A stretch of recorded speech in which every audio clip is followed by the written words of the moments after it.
இன்றைக்கு இருக்கின்ற அரசியல் சூழ்நிலை, அண்ணன் குறிப்பாக அண்ணன் வீரபாண்டியன் எல்லாம் பத்திரிகையாளர்கள்லாம் கேட்கும்பொழுது ரொம்ப அழகாக இவர் இந்த கட்சியில அந்த கட்சிக்கு போயிருக்கிறாரு அப்படின்லாம் சொல்லும் பொழுது இது வந்து ஒரு அரசியல் மாற்றம் என்று சொல்வதை காட்டிலும் உள்ளுக்குள்ள ஒரு கட்சி மாற்றம், அவ்வளவுதான். மற்றபடி எல்லாரும் ஒரே சைடு தான் நிற்கிறாங்க அப்படிங்கிற ரொம்ப அழகாக சொல்லக்கூடியவர் நம்முடைய தோழர் அண்ணன் வீரபாண்டியன் அவர்கள். அவர் இன்னைக்கு வந்தது என்பது உள்ளபடியே எங்களுடைய திருச்சி தெற்கு மாவட்டத்துக்கு ஒரு மிகப்பெரிய ஒரு கௌரவமாகத்தான் அதை நான் பார்க்கிறேன். ஏன்னா பொது உடைமை இயக்கம் வரும் பொழுது நமக்கான ஒரு மிகப்பெரிய பெருமை.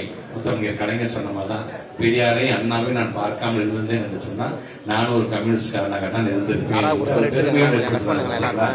அப்படி அவருக்கு நெஞ்சுக்கு நெருக்கமான ஒரு பொது உடைமையை சார்ந்திருக்கின்ற ஒரு தோழர் நம்முடைய நிகழ்வை கலந்து கொள்கிறார் என்பது நமக்கான ஒரு மிகப்பெரிய ஒரு பெருமையாகத்தான் அதை நான் கருதுகின்றேன்.